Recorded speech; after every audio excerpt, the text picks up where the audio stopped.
Hay muchas preguntas que han planteado ustedes, muy interesantes. No nos dará tiempo para todas, pero voy rápidamente a plantear alguna. Para Reyes, en principio.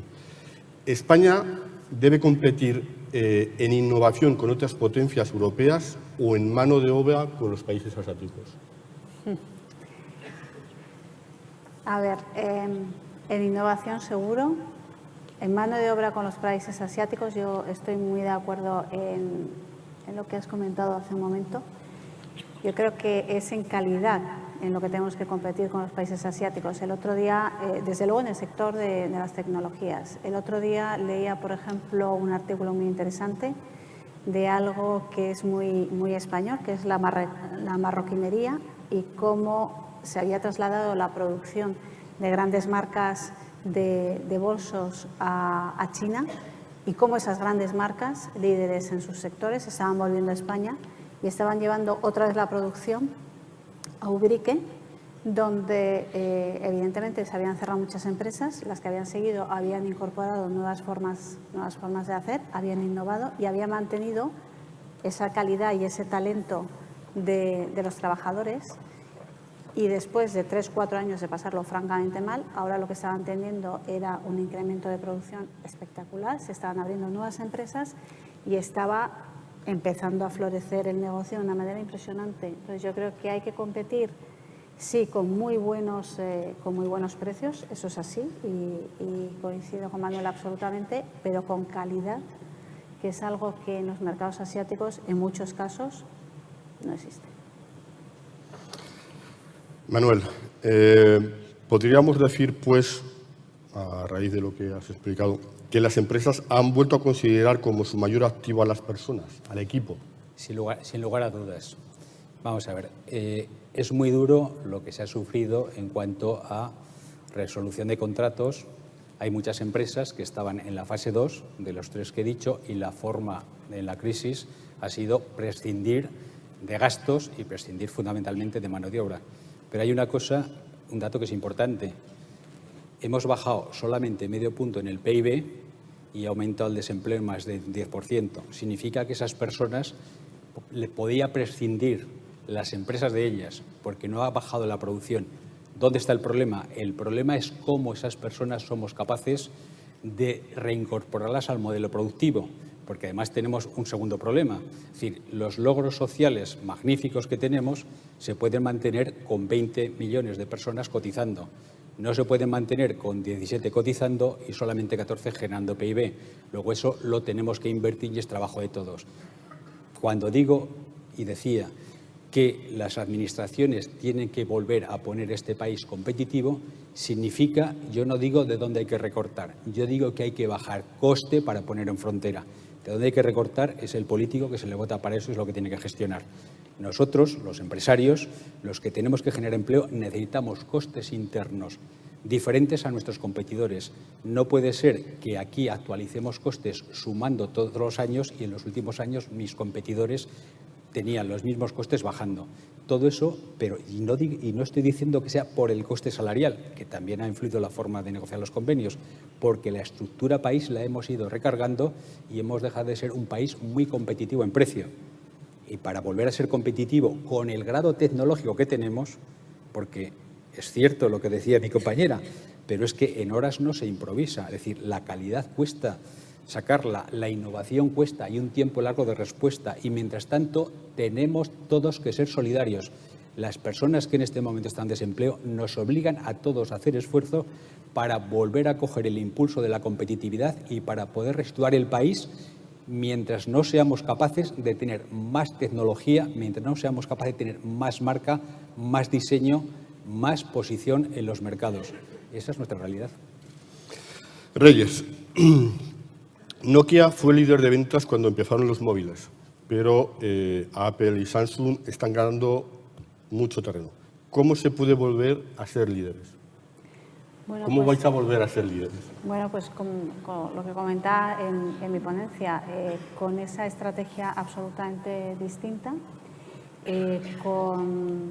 con ese talento dentro de la empresa y con esa innovación que es disruptiva, pero que que está al servicio del consumidor y al servicio del mercado. Cuando estamos hablando de un terminal de 41 megapíxeles y que es algo absolutamente diferenciador en el mercado, no es rápido porque es verdad que hace falta que el consumidor conozca, que entienda y sobre todo que lo acepte, pero eso te dan los pasos para que al final consigas tener ese éxito de mercado, ¿no? Nosotros, por eso antes decía, ahora mismo tenemos un portfolio desde un terminal que puede costar 130 euros, un terminal inteligente, hasta un terminal de 700 euros, porque lo que hay que poner en manos del consumidor es lo que ese consumidor quiera y tenga opciones para elegir. Ese es el camino. Nosotros, desde luego, seguimos invirtiendo en I+D, eso está claro.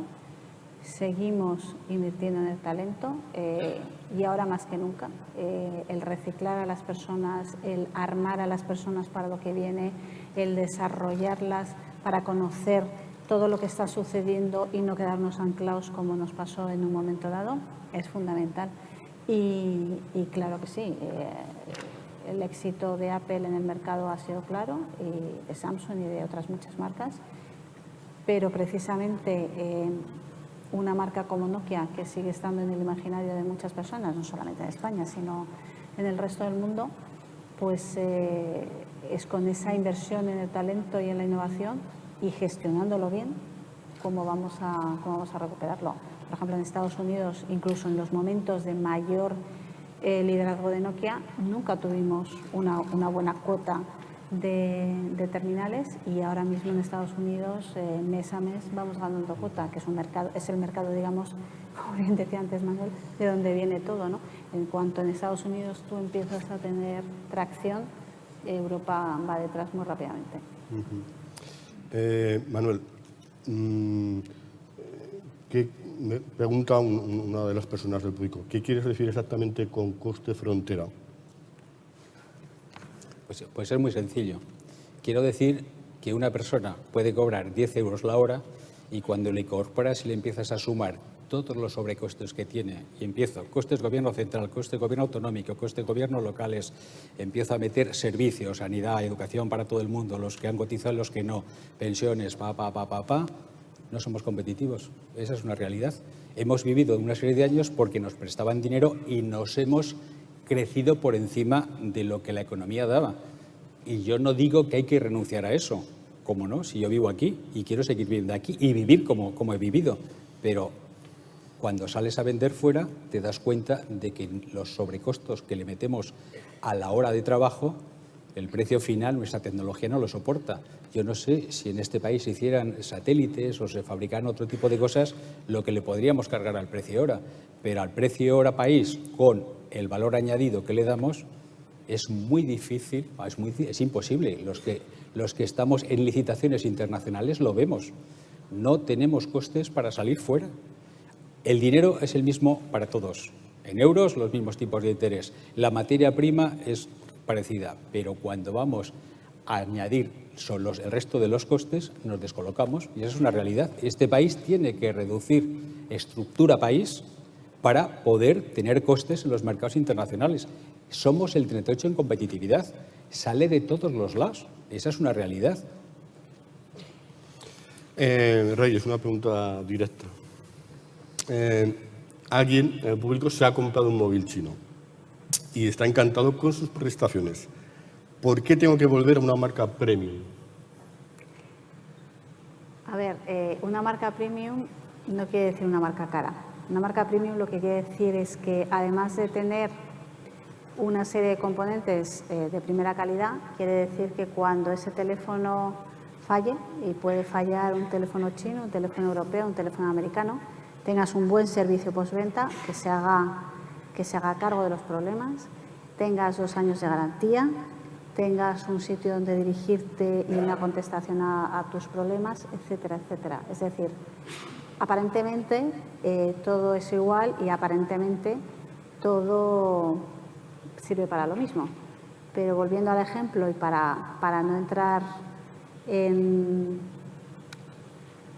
hablar de competidores directamente, volvemos al ejemplo de las marcas de lujo y Ubrique. ¿Por qué vuelven a fabricar en Ubrique pudiendo fabricar mucho más barato en China? Pues está claro. Manuel, antes de ayer Financial Times ponía como ejemplo de un posible modelo, planteaba como un posible modelo de salida de España de la crisis el sector de la automoción. ¿Es ese un modelo realmente válido o es como lo ve la prensa anglosajona? Bueno, el sector de la automoción es un sector que está teniendo un comportamiento ejemplar. Primero, es uno de los sectores que sí que tiene grado tecnológico. Somos un país que no tiene una sola marca de automóvil propia. Ninguna marca es española. Sin embargo, somos en fabricación y en componentes, no somos el segundo o el tercero europeo. Y es uno cuando defendemos fuera la marca España, es uno de los ejemplos que ponemos. Pero además, el sector de la automoción ha sido un sector ejemplar, porque ha sido posiblemente el único sector donde el aparato empresarial, la organización, los trabajadores y la administración han sido capaces de diseñar una estrategia transitoria para ayudar a la reconversión del sector, para ayudar a poder seguir manteniendo la competitividad interior. Aquí en Aragón, los trabajadores de Opel han hecho un gran esfuerzo y han hecho un esfuerzo que ha sido la inversión para poder mantener la planta y competir con otros países emergentes debido a otros costes. La automoción es un sector que se está comportando de forma ejemplar y es un ejemplo a seguir. Reyes, ¿cómo motiva Nokia a sus empleados para conseguir reinventarse y tan rápido?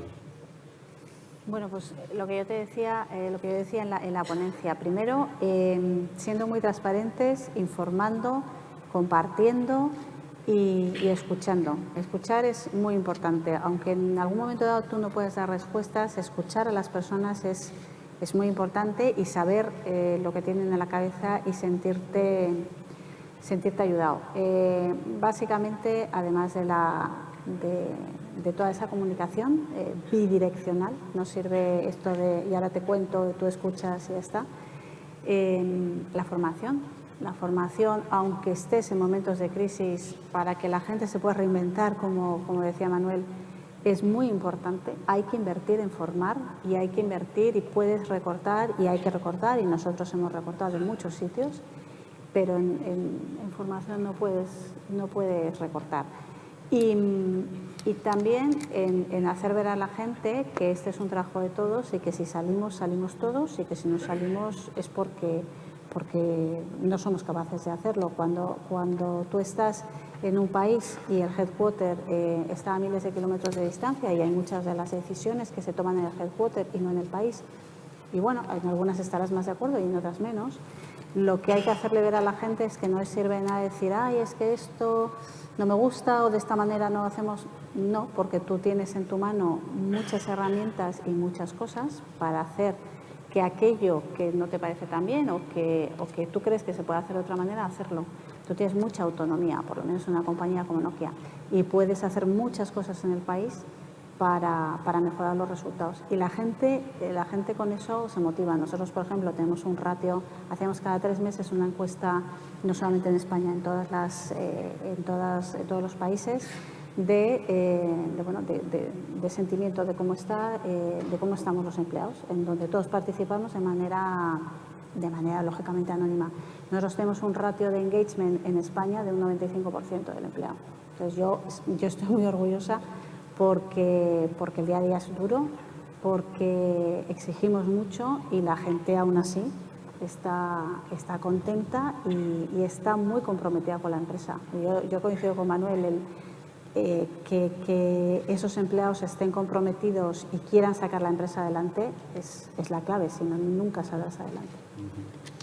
Manuel, las empresas pueden tener talento, ganas de innovar, muchas ganas de salir adelante, pero no tienen dinero. ¿Qué hacen entonces? El milagro. Vamos a ver.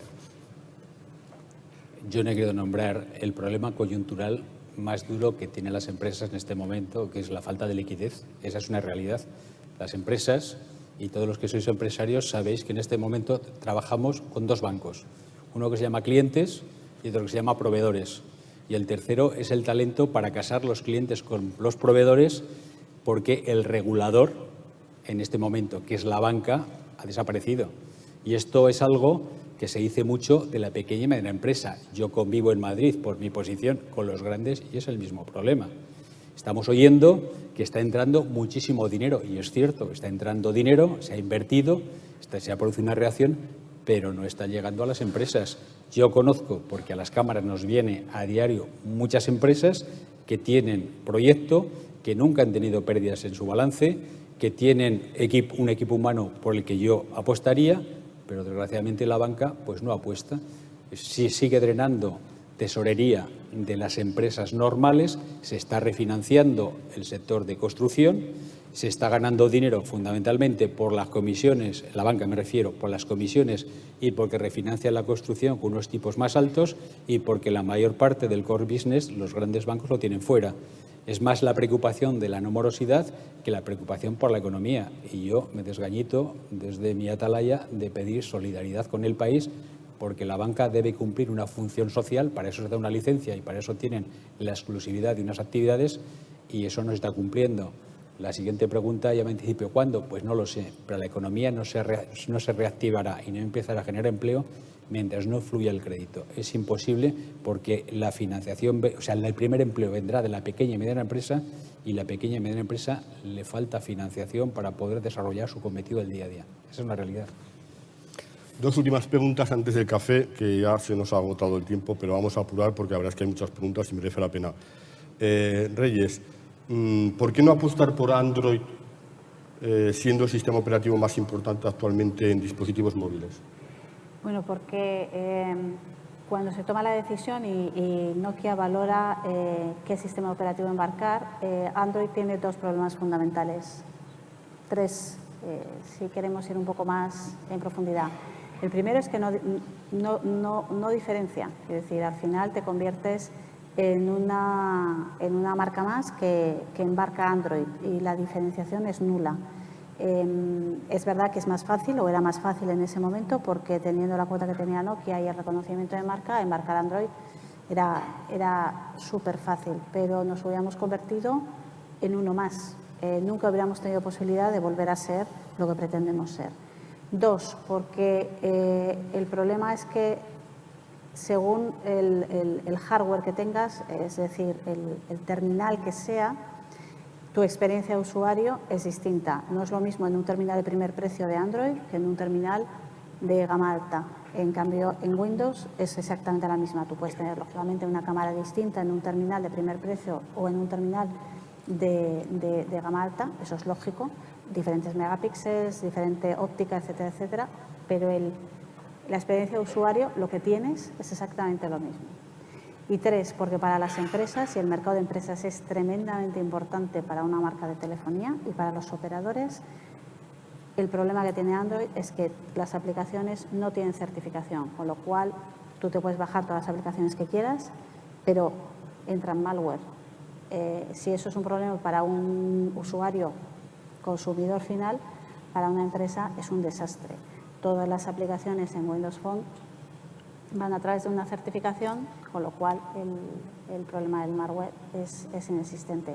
Por tanto, por eso, por ejemplo, lo que comentaba hace un momento del tema de B2B y el tema, por ejemplo, de Abelló, es lo que nos está pasando, que estamos empezando a sustituir a BlackBerry, que era muy seguro, lo estamos empezando a sustituir en las empresas y por eso se toman esas decisiones. Manuel, el atractivo de la marca España pierde peso pues por los costes, pierde atractivo por los costes. Pero ¿es posible hacer otra cosa? ¿Es posible hacerlo de otra manera? Pierde peso por los costes y por más cosas. Hoy, una de las preguntas que más te hacen cuando vas a dar una charla fuera, y yo tengo ocasión de ir en muchas atalayas, es ¿qué pasa con la situación política de España? ¿Qué pasa con Cataluña? Y eso no es un problema de costes. Es decir, tenemos muchos más problemas que tenemos que cuidar. Cuando uno sale a vender fuera, y yo que tengo experiencia de ir a los 5 continentes, de viajar con las más altas autoridades de este país, con empresas, a salir fuera, es importantísimo que se te identifique el espacio y se identifique a España como un país de calidad, de seriedad, tecnológico, que tengamos una marca que nos identifique. No hay nada más triste cuando dicen, ¿de dónde eres? De Zaragoza. ¿Y eso dónde está? Entre Madrid y Barcelona. Es una sensación de debilidad tremenda.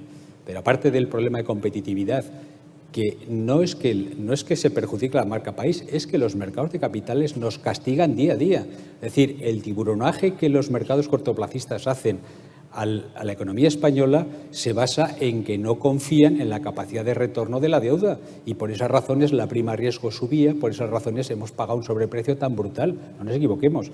Pero es que, además, es que somos un país que no tiene materias primas, que tiene bajo contenido tecnológico, que tiene un número de parados importante, de los cuales 2 millones son de mínimo preparación, peonaje, servicio de asistencia a personas mayores, etcétera. Todo eso forma parte de la imagen, pero esa imagen la ven los analistas. Pero otra imagen que es más importante, se nos tiene que identificar con las muchas cosas buenas que hacemos. Somos el primer país del mundo en trasplantes, somos en automoción un ejemplo, en renovables, en infinidad de cosas, pero no hemos sabido venderlos, no hemos sabido identificarlo y desgraciadamente se nos conoce por otras cosas. También el mundo mediático. Cuando viajas fuera, las preguntas que te hacen, a mí a veces me dicen, es que el New York Times, periódicos sensacionalistas, sacan fotos de España de gente recogiendo cubos de basura, etcétera. Pero es que esas fotos las rebotan de periódicos que aquí actúan con cierta irresponsabilidad.